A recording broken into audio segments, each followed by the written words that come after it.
Nedir? Kızıl elma yatır. Katlar büyüten Türk'ün kadınına.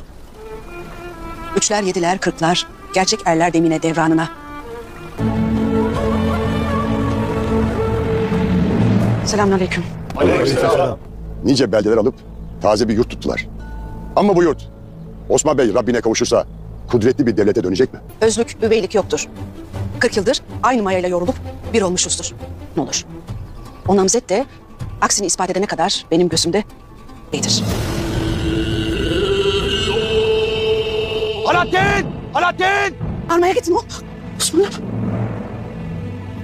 Abi, bana bir şey olursa İyi olacak.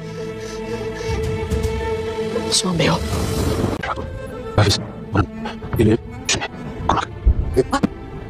Baba. Osman. Demek ana. Vazifemi yerine getirmeye gider. Baba. Verdilerenden alacağım şifayı. Abi ne olur orada? Kefenimin zehri geziyor tüm bedenine. Zehir mi? Ne zehir?